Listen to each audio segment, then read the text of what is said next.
রাজধানীর মুগদার মান্ডা এলাকায় মাথাবিহীন অজ্ঞাত এক ব্যক্তির মরদেহ উদ্ধার করা হয়েছে। পুলিশ বলছে মরদেহের অংশ বিশেষ পলিথিনে মোড়ানো ছিল। বিকেলে মান্ডা আব্দুল গনি রোডের একটি ভিলার সামনের একটি বেসমেন্টের নিচ থেকে মরদেহের 7টি খণ্ডিত অংশ উদ্ধার করা হয়। পরে স্থানীয়দের খবরে পুলিশ ঘটনাস্থলে আসে। প্রাথমিকভাবে নিহত ব্যক্তির নাম পরিচয় জানা সম্ভব হয়নি। সুরতহাল প্রতিবেদন তৈরির পর মরদেহ ময়নাতদন্তের জন্য ঢাকা মেডিকেল কলেজ হাসপাতালের মর্গে পাঠায় পুলিশ। এ বিষয়ে জানাতে আমাদের সাথে যুক্ত হচ্ছেন সহকর্মী সানি আহমেদ।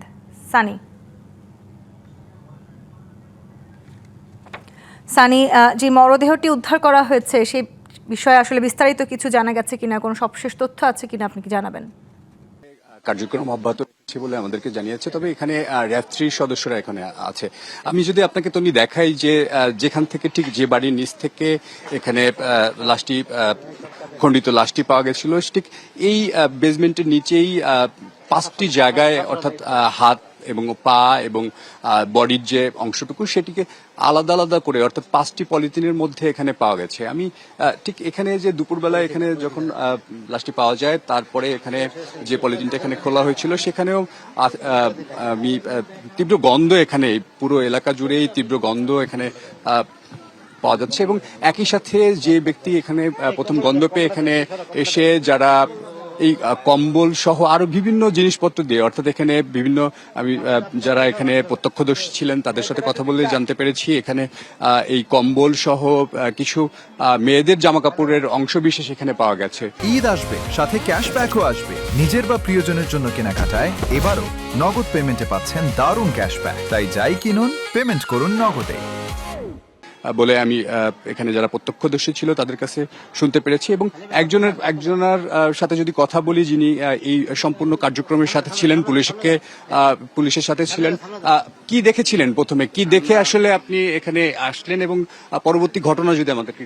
জি, আমরা ছিলাম বাহিরে, মানে সবাই বলতেছে কি একটা লাশ পাওয়া গেছে, এই লাশ পাওয়া গেছে না কি পাওয়া গেছে বলতে পারে না কেউই। তারপরে আমরা কি সবাই আসলাম, মানে অনেক লোকজন ছিল এখানে, পুলিশরাও ছিল।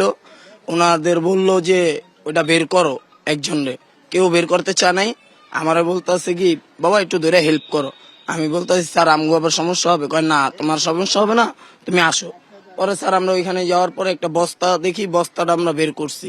বস্তাটা বের করে এইখানটায় আনছি, আনার পরে আপনার খোলার পরে দেখি কি ওইটার ভিতরে হাত নাই, পাও নাই, মাথা নাই, খালি শুধু বডিটা।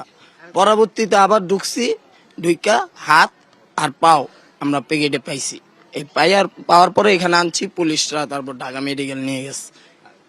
ধন্যবাদ আপনাকে। শুনছিলেন, আপনি বলছিলেন যে কিভাবে 5টি আলাদা আলাদা বস্তার মধ্যে যে টুকরো পাওয়া গেছে এবং আপনি বলছিলেন যে মাথা এবং গলা সহ একটি হাতের একটি অংশ পাওয়া যায়নি। এই দুইটা জিনিস পাওয়া যায় নাই, আপনার মাথা গলা এটা আর হলো আপনার এই পাশটা পাওয়া যায় নাই, দেনাটা, আর বাকি সব অংশ পাওয়া গেছে।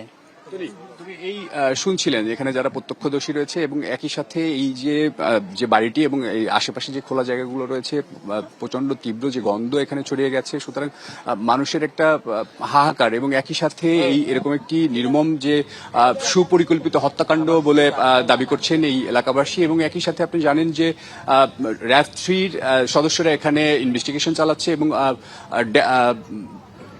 এবং একই সাথে এখানে যারা থানা পুলিশ রয়েছে, থানা পুলিশও ইনভেস্টিগেশন চালাচ্ছে। তো এই ছিল আমার কাছে সর্বশেষ তথ্য। সানি, ধন্যবাদ আপনাকে।